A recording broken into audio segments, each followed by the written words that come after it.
May dahilan po para po kaming magdiwang. May dahilan po para kami magpuri at magpasalamat sa iyo.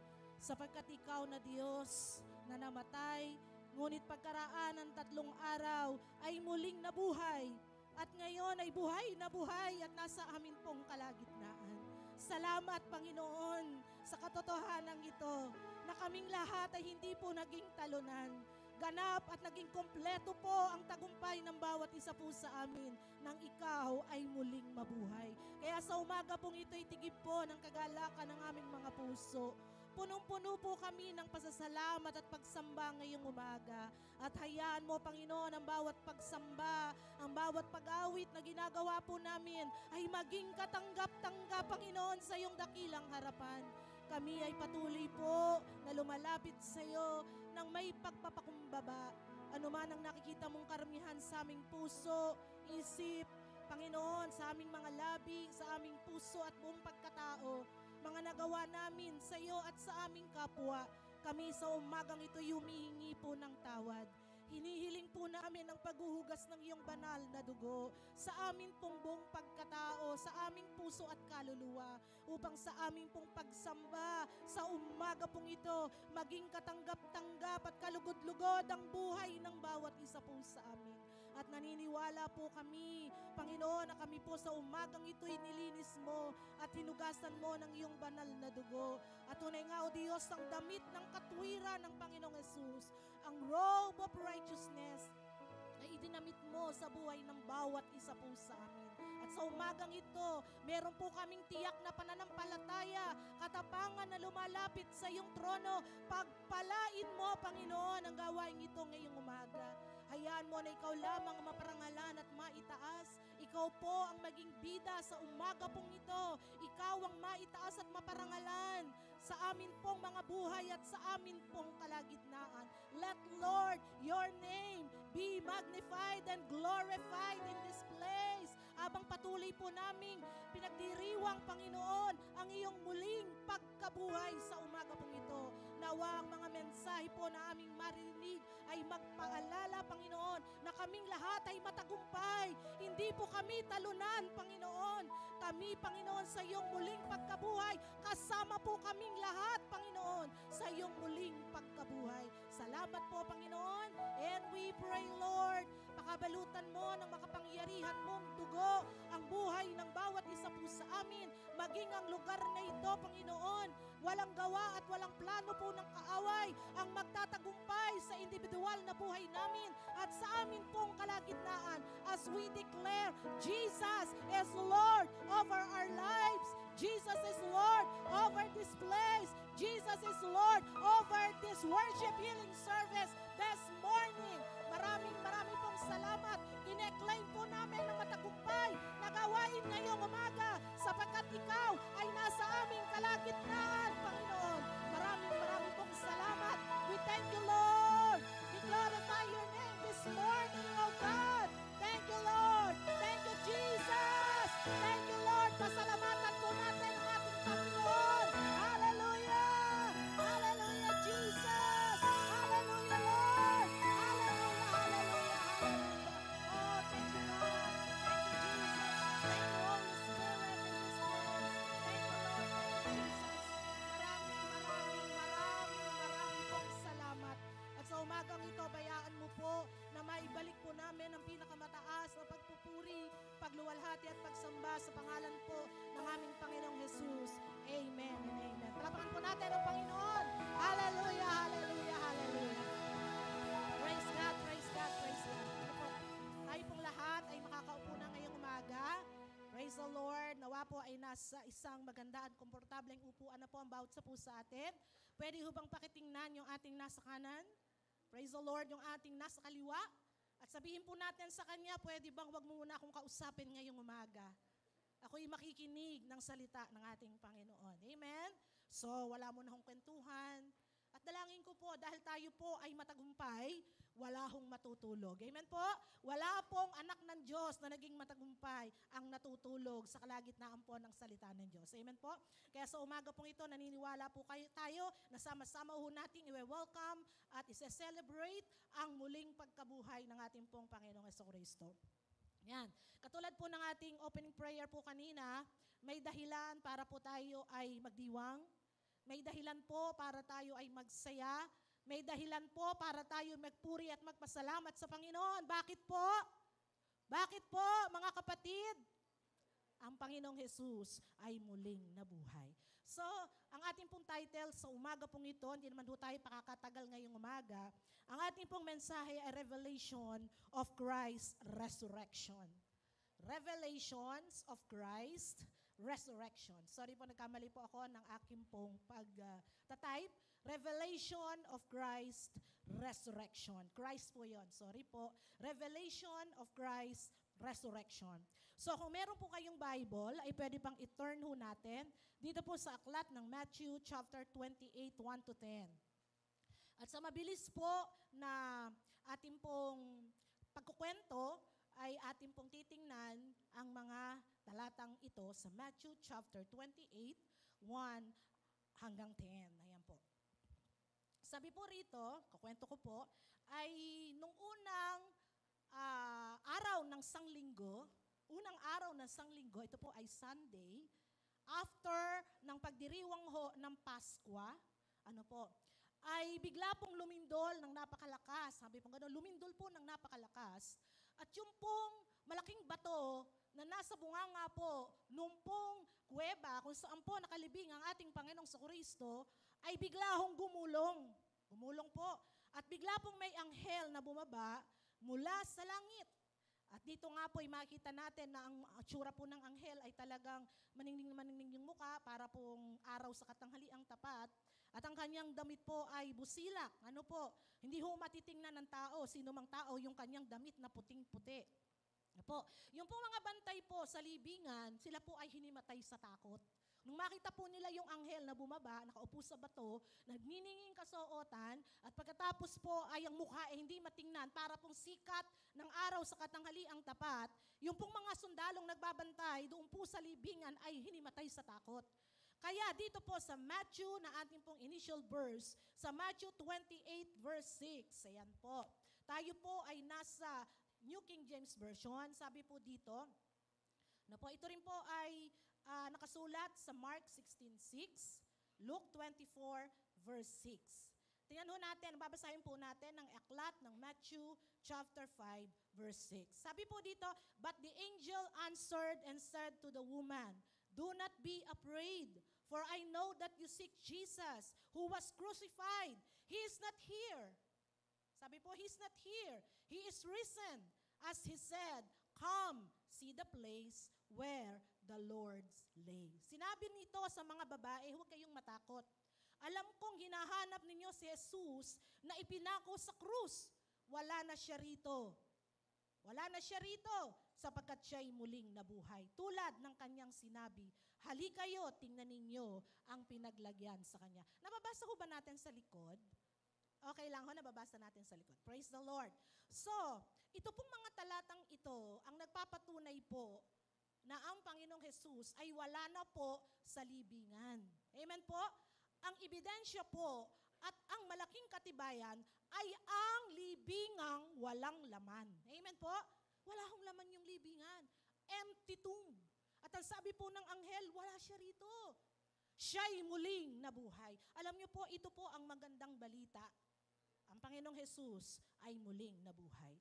The revelation and message that changed the world forever was this one.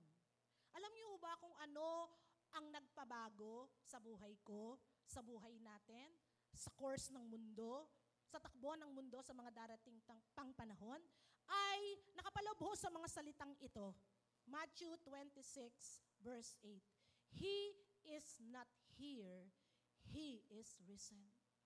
Alam niyo ba kung anong nagpabago sa buhay natin? Isang katotohanan na ang Panginoong Kristo ay hindi po nanatiling patay. Pagkaraan po ng 3 araw, siya po ay muling nabuhay. At ngayon po'y buhay na buhay at kasama ho natin sa ating kalagitnaan. Amen po. Palakpakan nga po natin ang ating Panginoon. At ngayon pong umagang ito ay tingnan ho natin ng mas mabilis. Ano ho ba ang kapahayagan ng muling pagkabuhay ng ating pong Panginoong Hesukristo? Revelation of God's resurrection. Una po, yung tinatawag na hope. Pakibanggit nga po, 1, 2, 3, go, hope. 1, 2, 3, go, hope. Ang hope pong ito, sa Tagalog ay pag-asa, hindi po ito karaniwang pag-asa lamang. Ito po ay complete and absolute hope. Sabihin nga po natin, complete and absolute hope. Lakasan po natin, complete and absolute hope. Ito po ay ganap at tiyak na pag-asa sa buhay po nating lahat. May pag-asa po nung mabuhay ang ating Panginoong Kristo. Tingnan ho natin, kung hindi po nabuhay ang Panginoong Kristo, halimbawa po, ang Panginoong Kristo ay hindi nabuhay pagkaraan ng 3 araw. Sabi po ng 1 Corinthians 15:14, and if Christ is not risen, then our preaching is empty. And your faith is also empty. Kung ang Panginoong Kristo po pala ay hindi po nabuhay na muli, walang kabuluhan ang gagawin po nating pangangaral. Wala akong saysay, nag-evangelize pa tayo. At wala rin pong saysay na tayo po ay hahayo pa at mag-aakay ng maraming tao kung hindi po nabuhay ang Panginoong Kristo. At wala pong saysay din po na naglilingkod tayong lahat kung hindi ho nabuhay ang Panginoong Kristo. At lalo hong walang katuturan, walang kabuluhan ang ating pong pananampalataya. Kasi yung Diyos na nakapinaglagakan ng ating pananampalataya ay hindi po nabuhay. Pero salamat sa ating pong Panginoong Kristo. Ang Diyos na ating pong nakilala, pinaglagakan ng ating buhay, ay nabuhay na maguli. Kaya po yung ating pangangaral ngayon ay may kabuluhan. Amen po? May kapangyarihan dahil ang Panginoong Kristo ay muling nabuhay. At ang sabi po ng 1 Corinthians 15:17, kung ang Panginoong Jesus ay hindi nabuhay, your faith and my faith is futile. Ano ba yung sabihin ng futile? Inutil. No? Wala pong saysa yung pananampalataya natin kung hindi po nabuhay ang Panginoong Kristo. And still, we are in sins. At kung hindi po nabuhay ang Panginoong Kristo, isa lang po ang totoo, hindi pa tayo nahahango sa ating pong mga kasalanan. Possible na tayo po ay nasa kapahamakan pa din kung hindi po nabuhay na maguli ang ating Panginoong Kristo. Amen po? Pero praise the Lord, nabuhay ang Panginoon. Kaya po ang ating pananampalataya ngayon ay naging makapangyarihan at naging makabuluhan. Amen po. At ang pag-asang yun na binabanggit po dito ng 1 Peter 1:3-4, ay pag-asa na nakuha natin, yung kumpleto at tiyak na pag-asa ay nakuha natin sa muling pagkabuhay ng Panginoong Kristo. So tingnan po natin ang unang Pedro, 1 Peter 1:3-4. By the way, 3 and 4 po ito, ano po. Pero dito po yung nakasulat 5. Okay lang po, basahin natin ang 1 Peter 1:3-4. Praise be the God and Father of our Lord Jesus Christ. In His great mercy, He has given us new birth into a living hope through the resurrection of Jesus Christ from the dead, and into an inheritance that can never perish, spoil, or fade. This inheritance is kept in heaven for you. 1 Peter 1:3-4. Alam niyo po, sa pong magandang balita, nung ang Panginoong Kristo po ay muling mabuhay, nagkaroon po tayo ng tinatawag na new birth and new life. A new beginning in life. Amen po? Nagkaroon po tayo ng new life, nagkaroon po tayo ng new birth and new beginning in life. Ito po ay nangyari nung pong ang Panginoong Kristo ay muling nabuhay. Nagkaroon po tayo ng tinatawag na new birth. At yung bagong buhay na yon, yung bagong buhay, bunga ng kanyang muling pagkabuhay, ay nagdulot po sa atin ng malaking pag-asa. Biro mo yun, noong pagkabuhay na maguli ng Panginoon. Nagbigay po ito ng bagong buhay sa buhay ng bawat isa po sa atin. A new beginning in life. Pwede po tayo muling magsimula ng bagong buhay nung ang Panginoong Kristo ay muling nabuhay. At dahil po sa kanyang muling pagkabuhay, nagkaroon tayo ng malaking pag-asa na meron po tayong mana nakakamtin. Ito po ay ang kayamanan doon sa langit na makakamtan po ng bawat isa po sa atin na tumanggap ng totohanan sa Panginoon. Ito po ay kayamanang hindi nasisira. Amen? Hindi po ito kukupas. Walang kapintasan. Hindi masisira.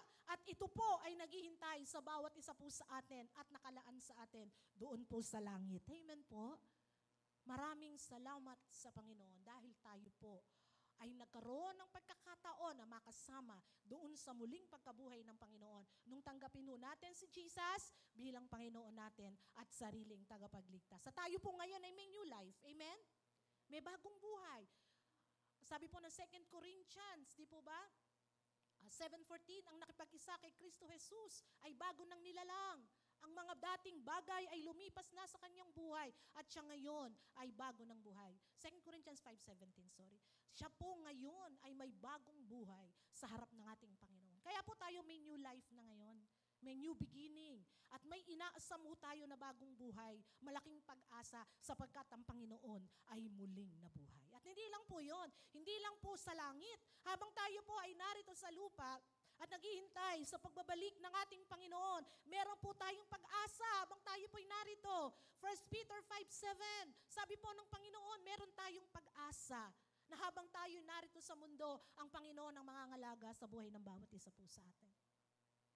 Sabi ng 1 Peter 5:7, cast your burden upon the Lord, for He cares for us. He cares for you.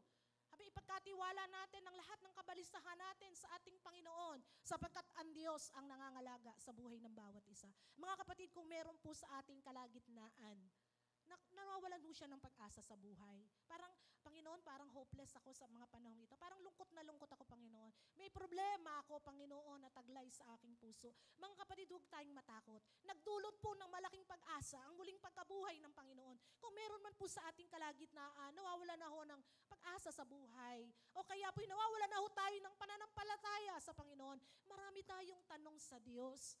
No po, marami tayong tanong sa Diyos. Huwag tayong mawala ng pag-asa. Sapagkat nung mabuhay na maguli ang Panginoong Kristo, nagbigay ho ito ng malaking pag-asa sa iyo at sa akin. Na habang tayo nabubuhay, tayo po ay iingatan ng ating pong Panginoon. Amen? Another po, meron pong hope. Ano po yung hope na yon? That Jesus Christ is the same yesterday, today, and forever. Hebrews 13:8. Sa pong katotohanan na mayroong malaking pag-asa po na hinaharap at tangan ng bawat isa po sa atin. Ang Diyos, ang Panginoong Jesus na muling nabuhay, ay hindi po nagbabago. Tayo lang ho ang nagbabago. Itsura natin ang nagbabago. Kaibigan natin ang nagbabago. Asawa natin ang nagbabago. Pero ang Diyos kailanman, He is the same yesterday, today, and forever. Amen po. Di po siya nagbabago. Yun nga pong itsura natin, tingnan ho natin sa salamin, di ba ba? Pagtingin ko po, dami ko nakpalang puti. Nagbago. Amen po. Dati itim na itim ang buhok ko. Ngayon hindi na may mga puti na pala ako sa buhok. Ibig sabihin, lahat ay nagbabago. Amen po. Pero salamat ang Diyos na muling nabuhay ang ating Panginoong Kristo ay hindi nagbabago kahapon, ngayon, at magpakailanman. And there will be a hope na naghihintay sa bawat isa po sa atin. Another po, nangako po ang Diyos, Hebrews 13:5, He will never leave us nor forsake us. Pag-asa po yan eh. Hindi po tayo iiwan ng Panginoon. Hindi niya tayo pababayaan. Kung minsan dumarating yung panahon, naghahanap ka ng tao na pwedeng tumulong sa'yo, magpalakas sa'yo, minsan wala kang makita. Tandaan po natin, merong Diyos na pwedeng magpalakas po sa atin. Amen po? Pwede tayong manalangin. Sapagkat ang Diyos na yon, ang sabi po, hindi tayo iiwan, hindi tayo pababayaan. Hanggang sa uling sandali po ng ating hininga na tayo naghihingalot mamamatay, ang nasa tabi pa rin po natin ay ang ating Panginoong Jesucristo. Nangako siya, hindi niya tayo iiwan, hindi niya tayo pababayaan, lalo na po to the lowest point ng ating pong mga buhay. Hindi po siya katulad ng tao nang iiwan. Di ba ba? May mga kaibigan nang iiwan, tiniiwan ka sa ere. May asawa, iniiwan. Ang asawa, mga anak, pero purihin ang Diyos. Kahit kapatiran, minsan iniiwan ng pastor, o ang pastor iniiwan ng church. Pero salamat sa Panginoon, merong Diyos na hindi po nagbabago. Sabi niya, hindi kita iiwan, anak, hindi kita papabayaan hanggang sa huling sandali ng ating buhay. And then may hope that He has a best plan for us. Jeremiah 29:11. Alam niyo ba lahat ng plano ng Diyos sa atin? Hindi po aksidente. Naniniwala ho ba tayo doon? Magmula ho tayo na makakilala sa ating Panginoon. Lahat ng bagay na nangyayari po sa ating buhay, hindi po aksidente yan. Ang Diyos ay may perfect plan. Sabihin nga po natin, perfect plan sa iyo at sa akin. Hindi pa lang ho natin nakikita yan, pero darating ang panahon, makikita ho natin, ang Diyos pala may magandang plano sa buhay ng bawat isa po sa atin. Hindi po tayo nakakilala sa Panginoon para pahirapan tayo ng Diyos. No, amen. May plano po ang Diyos sa buhay ng bawat isa po sa atin. Hindi po tayo nilikha ng Panginoon para pahintulutan lahat ng sakit at karamdaman. Tandaan natin, may plan at purpose at perfect plan ang Diyos sa buhay ng bawat isa po sa atin. Why? Sa mga pagdating po ng mga pagsubok sa buhay, mas lalo ho nating nakikita ang kapangyarihan ng Panginoon sa buhay ng bawat isa po sa atin. Amen po. 1 Corinthians 10:13. Sa panahon ng pagsubok sa buhay, ano po sabi ng Lord, bibigyan tayo ng lakas. Bibigyan niya tayo ng lakas upang tayo'y magtagumpay at makayanan natin ang mga pagsubok na dumarating sa ating pong buhay. Mga kapatid, merong complete and absolute hope because Jesus is risen. Nabuhay po ang ating Panginoong Jesucristo. Amen po. Pero ang palakpakan natin ang Panginoon. Kaya po, mamatay at mabuhay, panalo pa rin po ang mga Kristiyano na totoo na nanalig kay Kristo. Amen po, mamatay tayo, sa langit tayo mapupunta. Habang tayo narito sa lupa, hindi tayo iiwanan ng Panginoon. Lagi tayong sasamahan. Ang presensya niya, ang magdedirect, ang papatnubay sa buhay ng bawat isa po sa amin. Kaya ho walang lugi sa isang tunay na Kristiyano na tumanggap sa Panginoon. Amen po ba? Another po na revelation of Christ resurrection. Number 2 is power and authority. Power and authority. Sabihin nga po natin, power and authority. Complete po yan ha. Complete and absolute power and authority.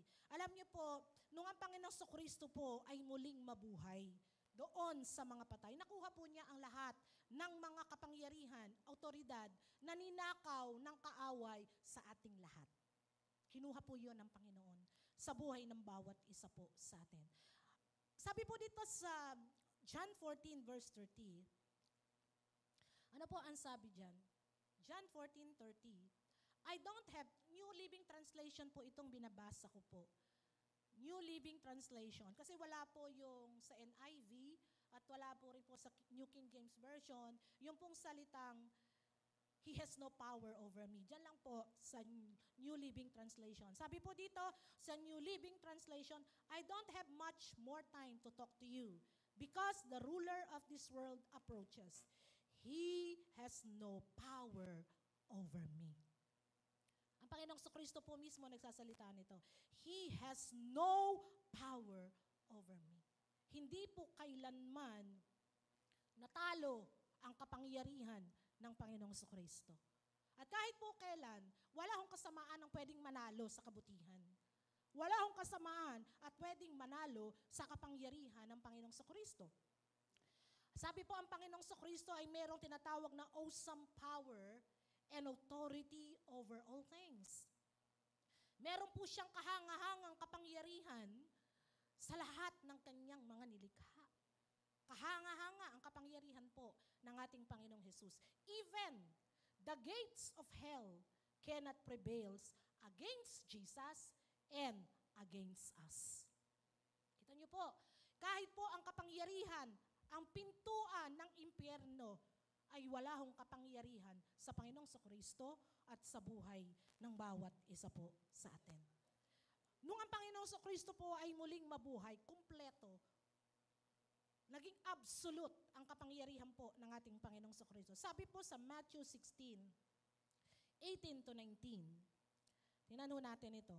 Matthew 16:18 to 19. Sabi po diyan, And I also say to you, that you are Peter, and on this rock I will build my church, and the gates of Hades shall not prevail against it. 19, and I will give you the keys, mga susi, of the kingdom of heaven, and whatever you bind on earth will be bound in heaven, and whatever you loose on earth will be loose in heaven. Ito po ang salita ng Panginoon kay Pedro. Sabi niya, and also, Peter, I say to you that you are Peter. And in this rock, I build my church. Yung pong pangalang ito ni Pedro, sabi po ng iba, kay Pedro pala itinayong iglesia. No, amen.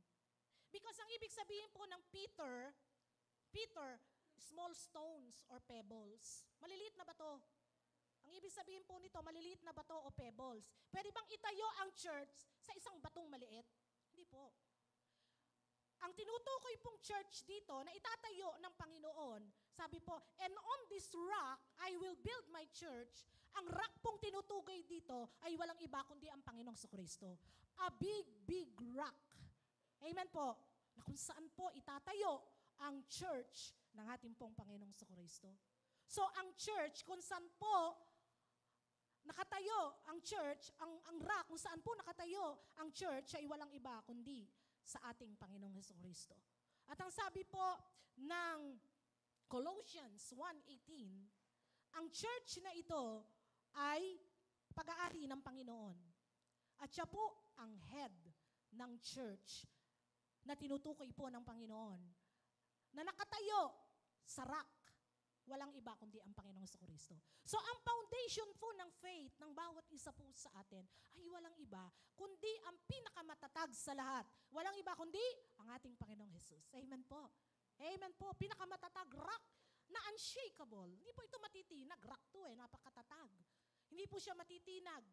Kapag po inilagay natin at sinalalay natin ang pananampalataya sa rock na ito, hindi po tayo masishake. Hindi po tayo mauuga kasi napakatibay po at napakatatag ng rock na ito. Walang iba kundi ang Panginoong Kristo. At yung church na yon na itinayo sa bato na walang iba kundi ang Panginoong Kristo pag-aari niya. At mismong ang head of the church ay walang iba kundi ang Panginoong Kristo. Amen po? Amen po ba? Kaya kumbaga, kahit ang impyerno o ang pintuan ng impyerno, ay hindi po pwedeng manaig sa church na ito. Sapagkat ang may-ari ay yung muling nabuhay. Walang iba kundi ang Panginoong Kristo. Amen? Amen po. Pakalakpakan po natin ang Panginoon. Sa totoo lang po, kung ang Panginoong Kristo po ay katulad lamang ng mga taong nagtatag ng relihiyon. Sabi po nagtatag ng relihiyon Sa buong mundo, sabi po may 1,000 religion sa buong mundo. Yung nga daw pong India, 1,000 ng religion niya, napakaliit po niyang bansa. Napakarami niya pang population, pero 1,000 po ang kanyang religion. Marami po iba't iba ang religion at pamamaraan ng pagtawag nila sa Panginoon. May kanya-kanya silang Diyos na tinatawag. Pero, ang lahat po ng pinuno ng relihiyon at nagtayo ng relihiyon sa pagdaan ng panahon at maraming panahon, namatay po sila at ngayon ay nanatiling patay. Amen? Patay at nanatiling patay. Pero praise the Lord, ang Diyos ng Kristyanismo, ang Diyos ng JIL Church, namatay, pero pagkaraan ng 3 araw ay muling nabuhay. At ngayon ay buhay na buhay. At narito po sa ating kalagitnaan. Amen? Buhay ang Panginoon. Palakpakan po natin. God deserves the highest praises belongs to Him. So, kaya po sinasabi natin dito, ang gate of hell ay hindi po pwedeng manaig sa Panginoong Kristo at hindi rin po siya pwedeng manaig sa bawat isa po sa atin. Tandaan po natin, baka nakakalimutan lang po natin. Pinaalala sa akin ng Panginoon habang minemeditate ko po ang Matthew chapter 16 verse 19 na minsan po ay nakakaligtaan ko po at marahil ay nakakaligtaan ng bawat sa po sa atin. Nung tayo po ay tumanggap sa Panginoong Kristo as Lord and Savior ng ating pong mga buhay, totohanang nagsuko ng buhay sa Kanya. Tinanggap natin siya as Lord and Savior ng ating buhay. Kasama po tayo sa Kanyang muling pagkabuhay. At doon po sa Kanyang muling pagkabuhay, meron pong kapangyarihan na ibinigay ang Diyos sa bawat isa po sa atin. Taas nga po natin ang ating mga kamay. Sige po, taas po natin. Yang mga holy hands na yan ay binigyan ng Diyos ng kapangyarihan. Mark 16:15-17. Meron nung kapangyarihang ibinigay ang Panginoon sa buhay ng bawat isa po sa atin. Na kahit ang demonyo at ang impyerno ay wala hong kapangyarihan at magagawa sa buhay ng mga tunay na anak ng Diyos. Kung tayo po sa umagang ito'y tunay na anak ng Diyos, wala hong kapangyarihan ang kaaway, ang demonyo sa buhay ng bawat isa po sa atin. Amen? Alam niyo ba, pwede nating palayasin ng demonyo Kasi yung absolute power and authority, nakuha yun ng Panginoon. At naka-impart at ibinahagi po sa buhay ng mga totoong Kristiyano. Kaya ang totoo palang Kristiyano, hindi po natatakot sa kaaway. Ang demonyo po ang kinatatakutan ang demonyo ang natatakot sa bawat isa po sa atin. Amen po? Pagkakapalatunay na Kristiyano at balo tayo ng banal na dugo ng Panginoon. Kapag po tayo ay daraan, makakasulubong natin si Satanas. Alam mo ni Satanas kung sino ang tunay na anak ng Diyos. Iiwasan ho tayo ng demonyo sapagkat siya po'y natatakot sa buhay ng bawat isa po sa atin. Alam mo ng demonyo na may kapangyarihan ang bawat isa po sa atin. Ano po ang kapangyarihan na ibinigay sa atin ng Diyos? I will give you the keys. Hindi lang po kay Pedro ito, sa buhay ng bawat mananampalataya. Sabi po, ibinibigay ko sa iyo ang susi. Anuman ang talian mo sa langit, sa lupa ay tatalian sa langit. At anumang pawalan mo sa lupa ay pawawalan sa langit. Yun po yung ating privilege as believers, true believers ng ating pong Panginoong Kristo. Meron po tayong kapangyarihan na palayasin ang anumang gawa ng kaaway, maging sakit at karamdaman. Amen po ba? Pwede nating palayasin sapagkat pribilehyo po natin iyan na nakuha ng Panginoong Kristo at ibinigay sa atin nang siya po ay muling mabuhay. Baka lang po nakakalimutan natin. Meron tayong kapangyarihan kapag sumasakit ang paa natin, ulo natin, meron tayong sakit sa anumang uri ng sakit at karamdaman, we can rebuke, we can bind. Amen po. Talian natin ang lahat ng gawa ng kaaway, sakit at karamdaman sa ating buhay, sa ating pamilya, sapagkat ang sabi po ng Matthew 16:19, anumang talian nyo nating lahat sa lupa ay tatalian ng Diyos sa langit. I-honor po yun ng Diyos. Anumang pawalan natin dito sa lupa ay pawawalan ng ating Panginoong Hesus doon sa langit sa pangalan ng Panginoong Hesus na nabuhay na maguli mula sa mga patay. Amen? Kapangyarihan po tayo na minsan ay nakakaligtaan pong gamitin ng bawat isa po sa atin. Minsan po may mga Kristiyano hindi na po nila ginagamit ito. Bihira. Kahit sa prayer, bihira po yung nagtatali. Nagbabind, bihira na pong Kristiyano. Ang panalangin po nila ay usual na lang. Pero yun pong binding and loosing, yun po yung nakakalimutan. Kahit po ng mga intercessors, ako rin po yung nakakalimutan ko po yun. Na pwede po palang i-bind natin, talian natin ang lahat ng sakit at karamdaman at pawala natin ng espiritu ng kagalingan at kalayaan sa buhay mo at sa buhay nating lahat, maging ng ating buong pamilya. Amen? Meron ka po, meron po akong kapangyarihan na bigay ang Panginoon. Amen? Na pwede nating magamit laban sa kaaway. Ano pa ho ang saysay na buhay na maguli ang Panginoon? Kung hindi naman natin gagamitin yung kapangyarihan, ibinigay po sa atin. Ang gamit ho na hindi po ginagamit ay kinakalawang. Baka po yung authority na yon at kapangyarihan na yon, may kalawang na. Gamitin ho nating muli. Amen po. Exercise ho nating muli upang tayo po ay makapamuhay ng may kalayaan, kagalingan, sa mundo pong ito habang hinihintay natin ang Panginoon. Amen po ba? Pwede mong palakpakan natin ang Panginoon. Baka ang isipin natin, Sister Josie, hindi po ako pastor hindi naman po ako leader Ang sabi po, lahat ng mananampalataya ay binigyan ng Diyos ng ganong kapangyarihan. Amen po ba? Sa pangalan ng Panginoong Kristo, pwede nating palayasin ang gawa ng kaaway. Amen po ba? Pwede nating ipatong ang ating kamay sa taong may sakit at yung tao'y magkakaroon ng kagalingan sa pamamagitan ng pangalan ng Panginoong Kristo. Kaya may kapangyarihan po ang bawat isa na ibinigay ang Diyos. Privilege po yan, pribilehyo na ibinigay ng Panginoon sa bawat isa po sa atin. Pangatlo, na revelations of Christ's resurrection. Napakasimple lang po ng message natin, kaya lang dapat nating alalahanin dahil ito po ay pagdiriwang ngayong umaga. Revelation of victory. Sabihin nga po natin, 1, 2, 3, go, revelation of victory. Sige po, lakasan ho natin. Victory pa lang anak. Revelation of victory. 1, 2, 3, go, revelation of victory. Tatlo po yan Victory over sin, victory over death, and victory over Satan. Victory over sin, victory over death, and victory over Satan. Tingnan ho natin ang una, victory over sin. Alam niyo po ba na ang Panginoong Kristo ay muling mabuhay, complete and absolute ang nakuha nating tagumpay? Imagine niyo po kung ang Panginoong Kristo po ay hindi muling nabuhay. Ang sabi po, hindi pa po tayo nahahango sa kasalanan. Sabi po ng 1 Corinthians 15:17. Hindi ho ganap ang victory. Namatay ang Panginoong Hesus at di nabuhay Pero dahil po siya ay muling nabuhay, ganap ho. Amen?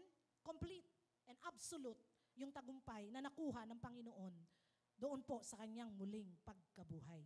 Tingnan ho natin ang 1 Corinthians 15:56-57. Sabi po dito ng 1 Corinthians 15:56 and 57, sabi po dito, the sting of death is sin, and the strength of sin is in the law. 17, but thanks be to God, who gives us the victory through our Lord Jesus Christ. But thanks be to God, who gives us the victory through our Lord Jesus Christ. At yung victory na yon ay naging kumpleto, naging ganap, naging tiyak ng Panginoong Kristo po ay muling mabuhay. Amen po. Nung pong mamatay ang ating Panginoong Kristo sa krus ng Kalbaryo, nabayaran niya lahat ng ating kasalanan. Nabayaran niya, kumpleto po ang ginawang sakripisyo ng ating Panginoong Kristo. E papaano ho, kung namatay siya sa krus ng Kalbaryo at hindi siya muling nabuhay? Ano ho ang saysay nung kanyang kamatayan? Pero salamat nga po, ang Panginoon ay muling nabuhay. Kaya kumpleto ang tagumpay ng bawat isa laban sa kasalanan. Amen po. Totohanan po, lahat tayo nahango sa kasalanan. Napatawad sa kasalanan nung ang Panginoong Kristo ay muling mabuhay. Kaya magpasalamat tayo sa Diyos na laging nagbibigay po sa atin ng tagumpay sa pamamagitan ng Panginoong Kristo. Kaya po tayo ngayon malayang-malaya na sa kasalanan eh.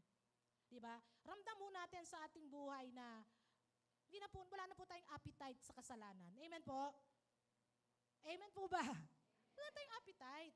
Kung tayo man po minsan ay mahulog dahil po hindi na natin gustong magkasala, siguro po totoo 100%, wala ang Kristiyanong gustong magkasala na. Tingnan niyo po yung katabi ninyo. Piling niyo ho ba ayaw na niyang magkasala? Sa tingin niyo po. Tingnan niyo yung katabi ninyo. Sa tingin niyo po ayaw na ho ba niyang magkasala? Ayaw na ho natin. Kaya lang, umiiral pa rin ho sa atin yung ating pagkatao, yung ating laman.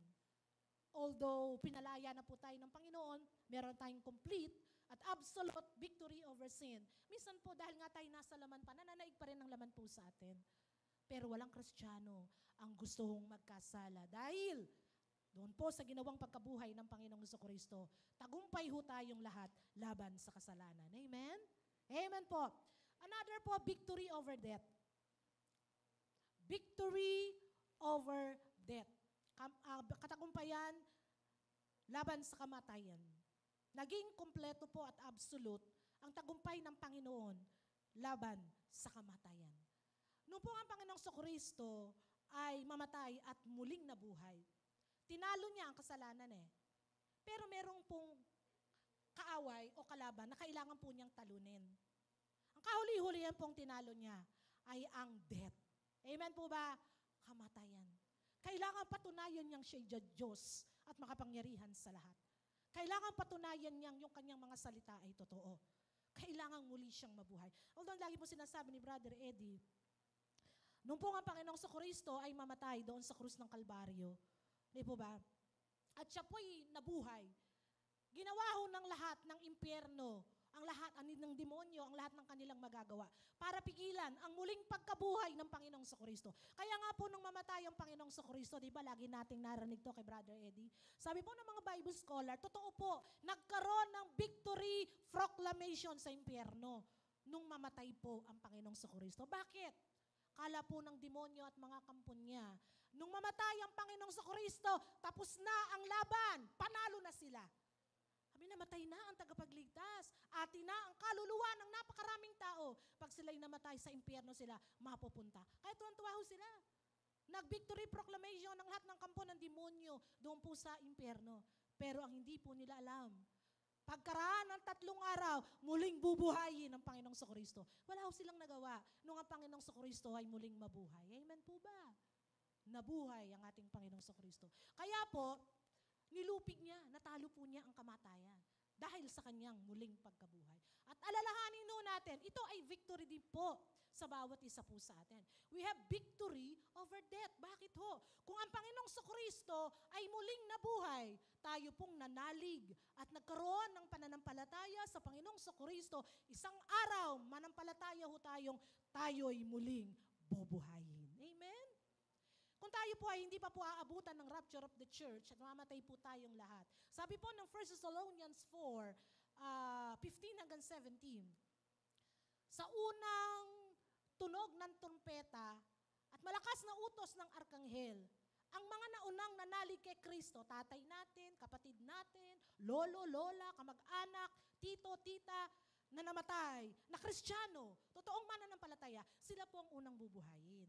Sila po ang unang sasalubong sa Panginoon. At tayo po halimbawa, tayo pong lahat, hindi mamatay sa rapture of the church. Ang ating katawang ito ay papalitan ng isang katawang hindi na po nabubulok. Amen po. Isang katawan na hindi na po namamatay. At ang sabi po dito, basahin natin ang ating verse, 1 Corinthians 15:54 hanggang 55. Victory over death na po tayo. 1 Corinthians 15:54 to 55.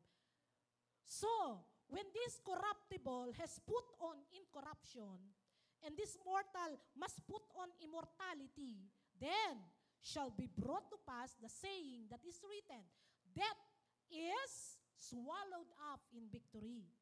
O death, where is your sting?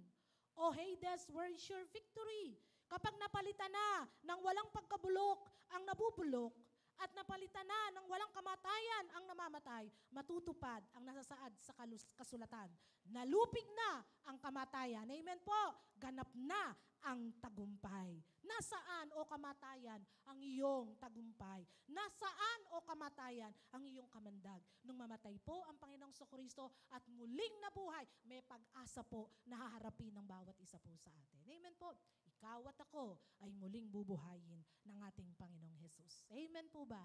At makakasama po natin, makikita-kita tayo ng ating mga mahal sa buhay. Doon sa Himpapawid, sasalubungin natin ng Panginoon, makikita natin yung ating mga mahal sa buhay na pumanaw na nauna sa atin, at tayo po'y magkakaroon ng grand reunion in heaven. Amen po ba? Kaya po tayong mga Kristiyano, hindi po tayo masyadong nalulungkot.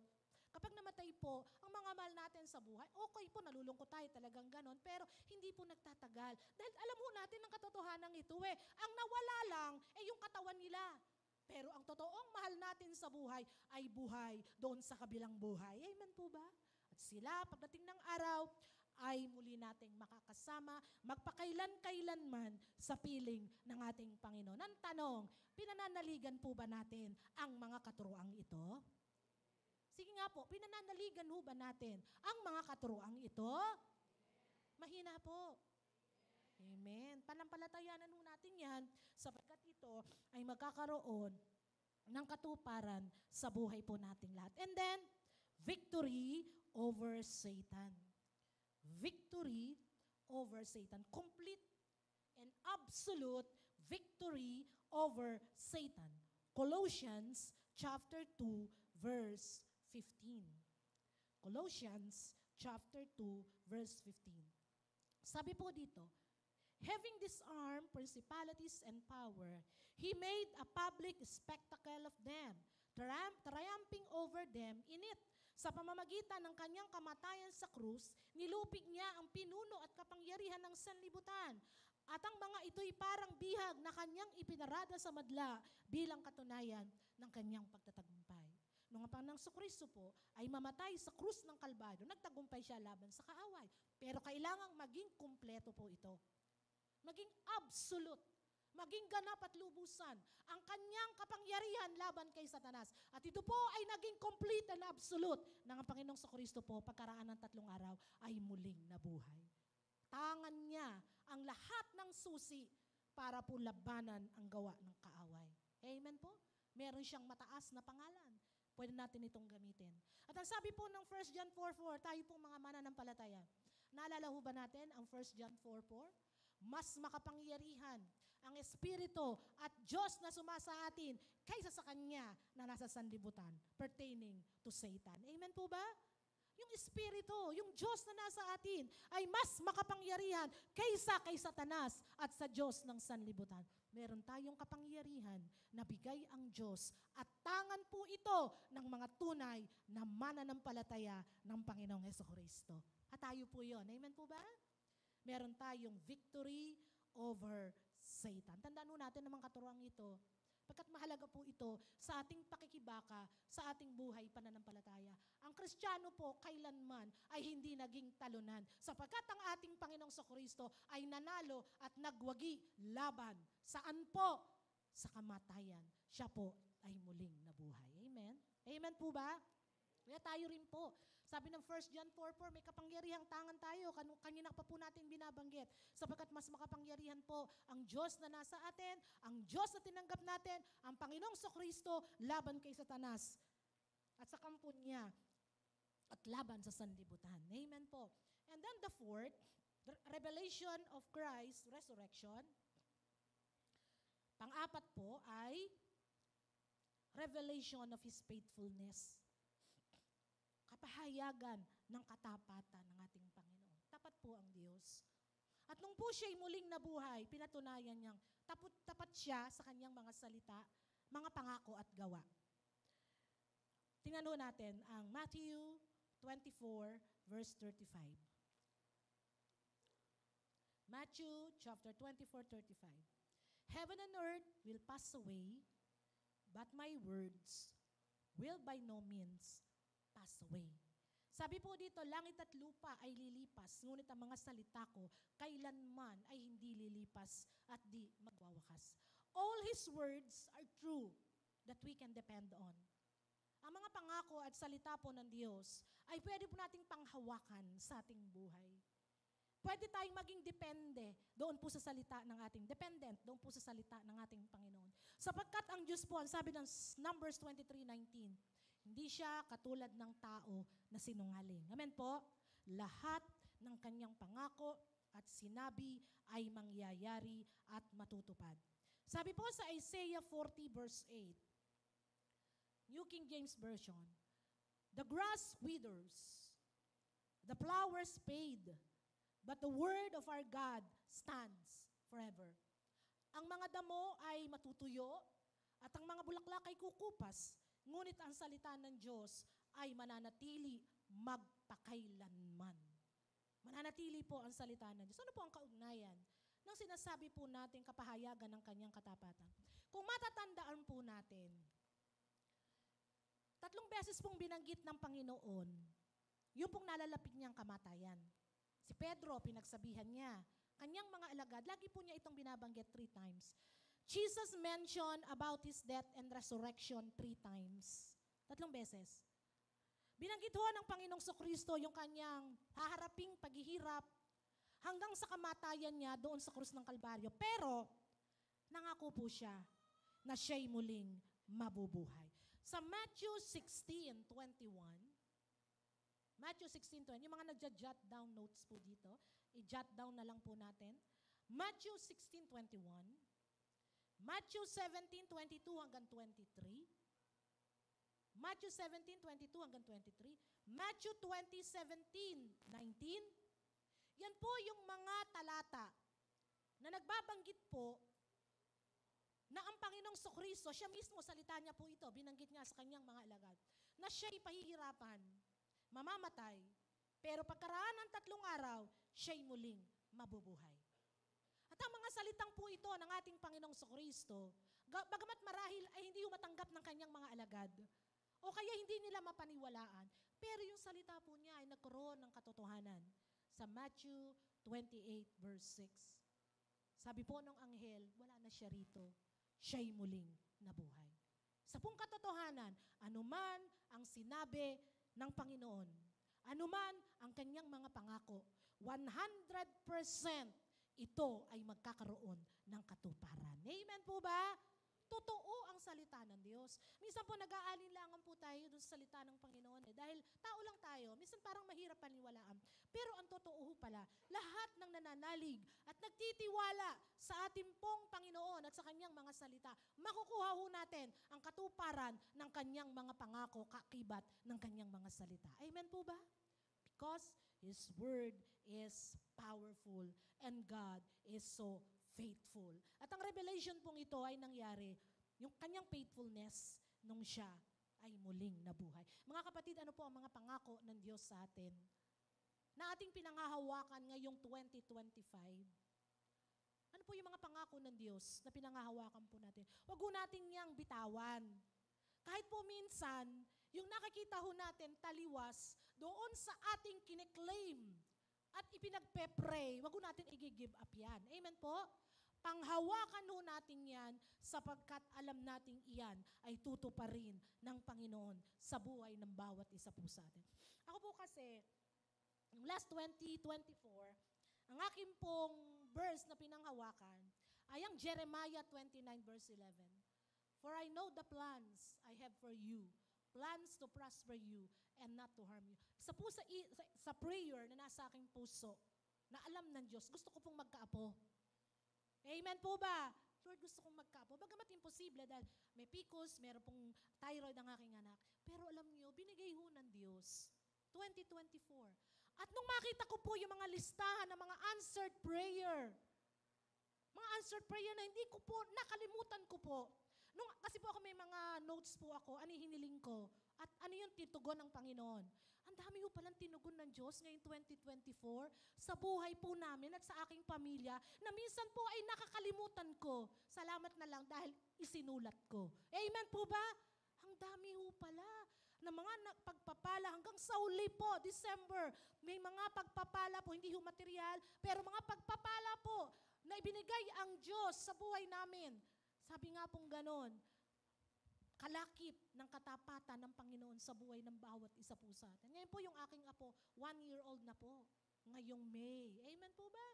Katunayan na tapat ang Panginoon sa buhay ng bawat isa po sa atin. At ang lahat ng pangako niya ay tinutupad niya sa bawat isa po sa atin. Amen po ba?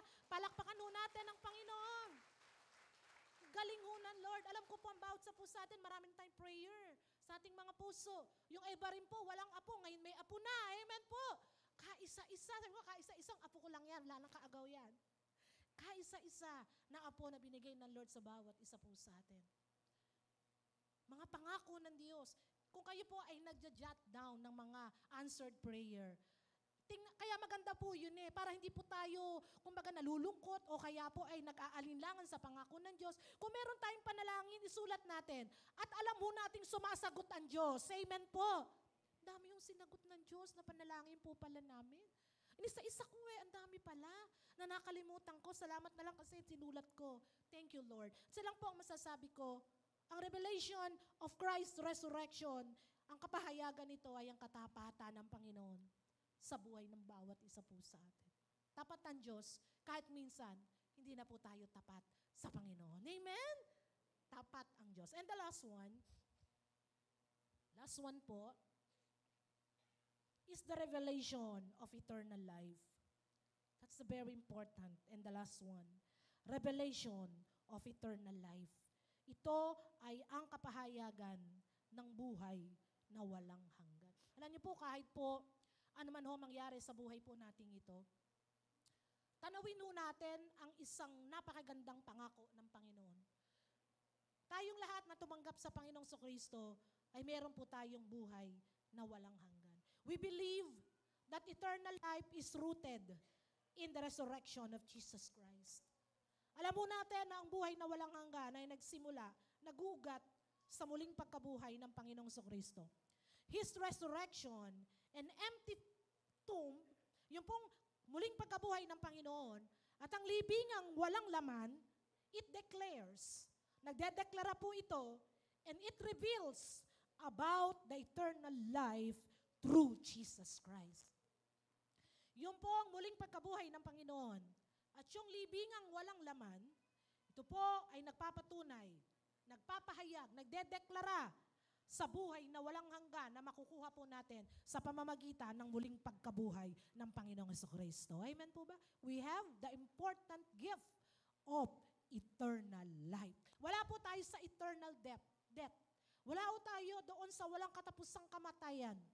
Tayo po ay narito at papasok sa pangako ng Panginoon. We have eternal life through Christ Jesus.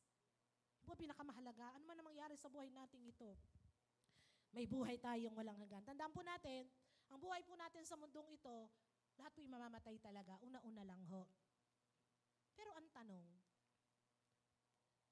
Bago po tayo dumating sa puntong iyon, kung hindi pa po babalik ang Panginoon, sigurado ba tayo sa ating mga sarili? Tanungin ho natin ang ating mga sarili, totoo ba?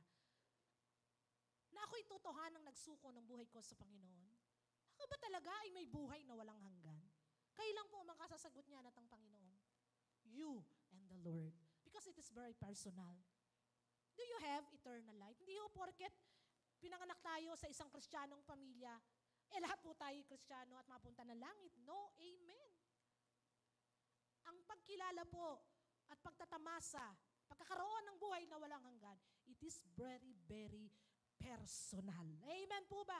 Personal to. Personal. Kaya wag naman po sanang mangyari na sa family, sa rapture of the church, meron kang miyembro ng pamilyang maiiwan. Ito po yung lagi kong pinagpe-pray sa Panginoon. Lord, isa lang po yung hiling ko sa'yo. Lahat ng miyembro ng aking pamilya at relatives, bago ka bumalik ay makakilala sa'yo. Isa lang po ang sinabi sa akin ng Diyos, ano ang ginagawa mo para sila'y maligtas? Kung ibalik ho ng Lord sa inyo ang tanong na ito, panalangin ito, ano pa isasagot niyo? Gusto natin, lahat ng pamilya natin ay maligtas. Kung itanong ho ng Lord sa atin ngayon, anak, ano ang ginagawa mo para sila rin ay magkaroon ng buhay na walang hanggan? Ang tanong pong yan ay sagutin po ninyo sa sarili nyo lang po. At ako po, kailangan tanungin ko rin ang sarili ko, ano ang aking ginagawa upang ang aking buong pamilya ay magkaroon ng kaligtasan? Tayo ba'y pagpapala o katitisuran sa ating pong pamilya?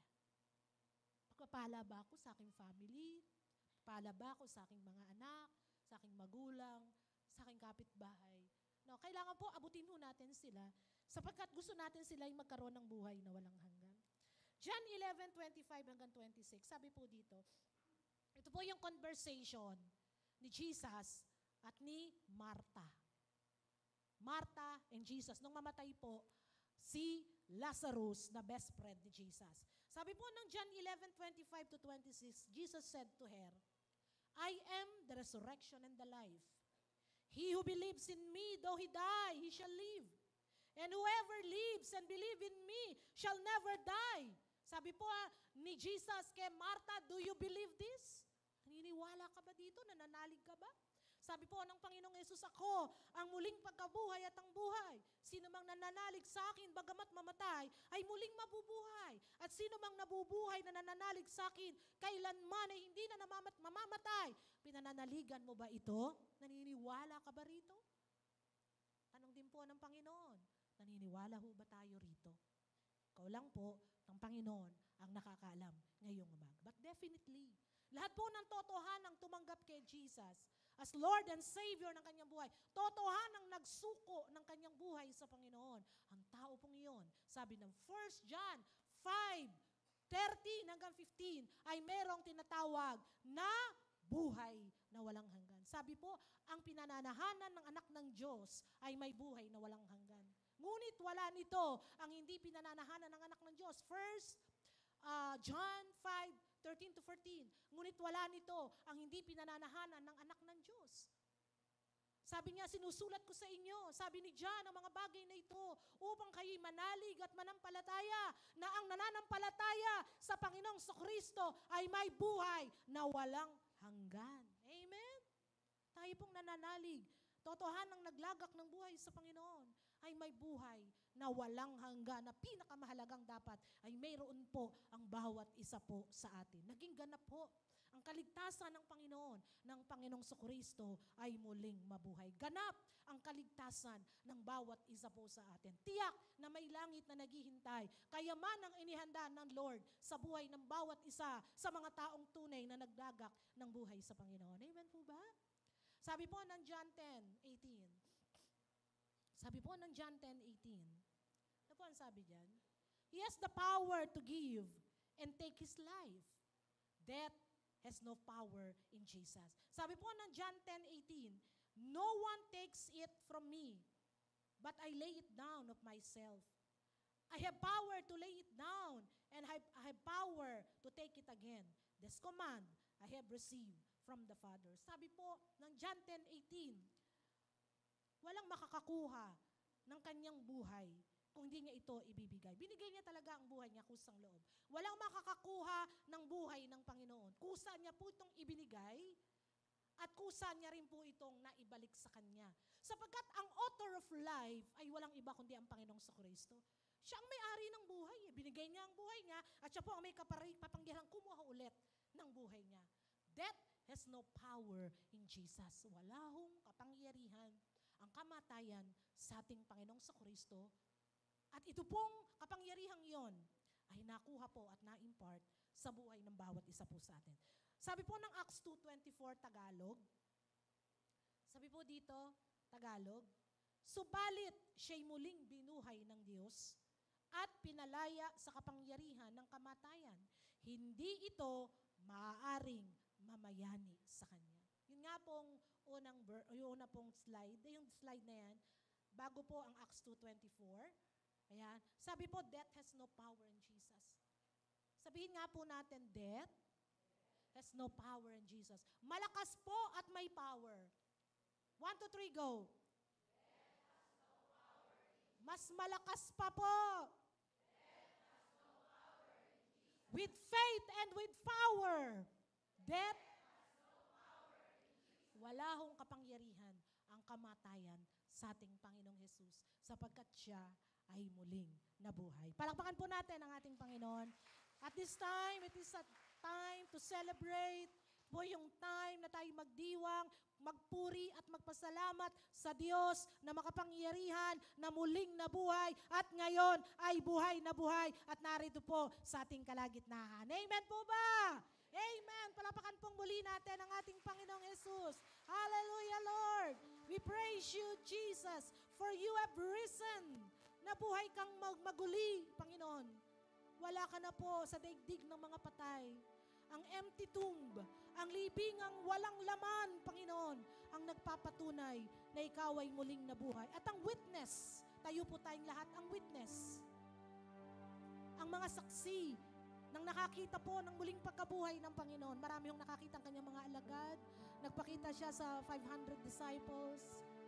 Nagpakita siya sa lahat ng tao, sa kanyang mga alagad, kay Marta, kay Maria, sa kanyang mga alagad, sa 11 disciples, upang patunayan at mag-testify na siya po ay buhay na buhay. At sa ating pong mga buhay, tayo po ang witness. Nagwi-witness po ang Panginoon sa ating mga puso. Nag-reveal po ang Diyos sa ating mga puso, sa ating mga espiritu, na siya ay muling nabuhay. Hallelujah. Awitin mo natin ang songs na ito, awit na ito. An old song, pero alalahanin mo natin, because He lives, I can face tomorrow. Taso natin ang ating mga kamay with faith. He lives. Sing it prayerfully. Can face tomorrow. Because He lives. All fear is gone.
kalalakihan, kalalakihan lang po. Siya'y buhay, ako'y walang takot. Sige po, marinig ng Diyos ang lahat ng kalalakihan sa umaga pong ito. Yes, Lord, lahat ng kalalakihan. Umawit po tayo sa Panginoon. Hayaan ho marinig ng Diyos ang ating pong pananampalataya sa umaga pong ito as we declare the power of Christ's resurrection. Yes, Lord. Let the man heard by God this morning.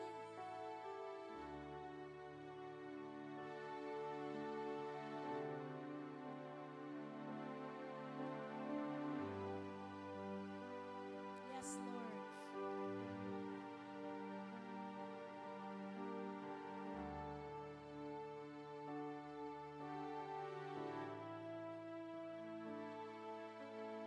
Pwede bang marinig lahat ng kababaihan? Siya'y buhay, ako'y walang takot. Buhay. Yes, Lord. Ako'y walang takot. Yes, Lord.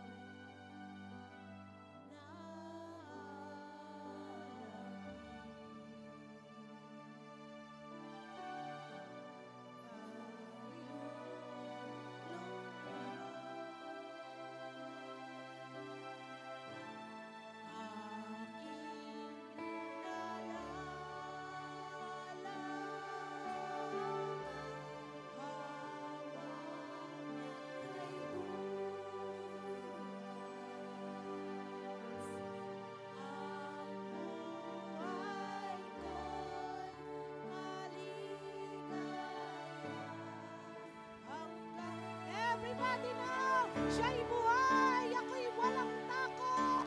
Hallelujah.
This morning, oh God.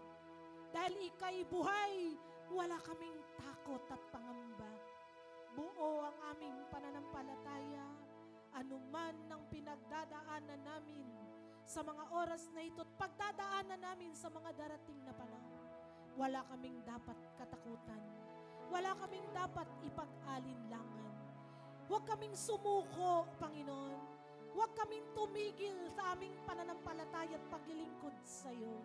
Sapagkat ang Diyos na namatay, pagkaraan ng 3 araw, ang Panginoong Jesus ay muling nabuhay. Walang dahilan para kami matakot, mangamba o mag-alinlangan. Sapagkat alam namin ang mga pangako mo ay pwede naming panghawakan. ating mangyayari sa buhay namin, Panginoon. Hindi kami talon ng Kristiyano. Kami mga Kristiyanong matagumpay dahil Ikaw ay muling nabuhay. Kaya, Panginoon, mamatayan sa mabuhay. Panginoon, meron kaming pagpapala sa lupa habang kami nabubuhay. Kasakasama ka namin. Hindi mo kami iniiwan, Panginoon. Ang presensya mo'y lagi naming kasama. Ang banal na Espiritu mo, ang siyang gumagabay at mapatnubay sa araw-araw naming buhay. Nag-iingat, nagtuturo, nagpapalakas. Panginoon, sa bawat isa po sa amin, nagdadirect at umahawak ng aming mga buhay. Nag-guide sa amin sa mga tamang landas na aming daraanan. At hanggang kaming mamatay, walang katalo-talo, Panginoon. Kaming nanalig sa iyo ay may buhay na walang hanggan. May langit kang ipinangako at ito ang aming tinatanaw, O Lord. Lahat kami na tinubos ng iyong banal na dugo, maging ang aming pamilya sa JIL Church Bulacan, sa Rapture of the Church, makakasama kami at ang aming buong pamilya, Panginoon. Lord, pangako mo ito sa 1 Thessalonians 4:16-17. Sa pagbabalik mo sa Rapture of the Church, ang mga mahal namin sa buhay na namatay ay una mong bubuhayin. At kami nadaratnan mo kung di pa po kami mamamatay sa Rapture of the Church. Papalitan mo ang aming katawan ng immortal and incorruptible body. Isang katawan na hindi na po nagugutom, nauuhaw, nakakasakit. Katawan na hindi na po mamumroblema. Katawan na malakas. Pagkat ito ay bagong katawan na binigay mo sa mga anak mo, glorified body, na papasok ng langit at makakasama ka magpakailanman. Panginoon, ito po ang aming pananampalataya ngayong umaga. Kaya alam namin anumang pagsubok ng buhay na aming harapin, maging ang kamatayan, Panginoon, hindi kami natatakot. Sapagkat Ikaw ang kasama namin, sapagkat Ikaw ay nabuhay, muling nabuhay, Panginoon. Maraming pong salamat. Kaya kung meron man pong nag-aalinlangan sa aming kalagitnaan, meron pong nangihina, nanglulupaypay, may sakit at karamdaman, meron pong problema sa minamahal, may problema sa pamilya, may problema sa sarili, Panginoon, Ikaw lang po ang nakakaalam. Hayaan mo, Diyos, sa umagang ito, yakapin mo kaming lahat. I-comfort mo kami ng iyong mga pangakong ito. Aliwin mo kami, O Diyos, sa isang katotohanan na hindi kami dapat malungkot. Hindi kami dapat matinag sa aming pananampalataya sapagkat ang Diyos na aming pong pinanampalatayanan at nasa aming puso tinanggap namin ay buhay at mananatiling buhay magpakailanman. Salamat po, Panginoon. Thank you, Lord. Pasalamatan nun natin ang Panginoon. Hallelujah. Thank you, Lord. Thank you, Jesus. Thank you, Lord.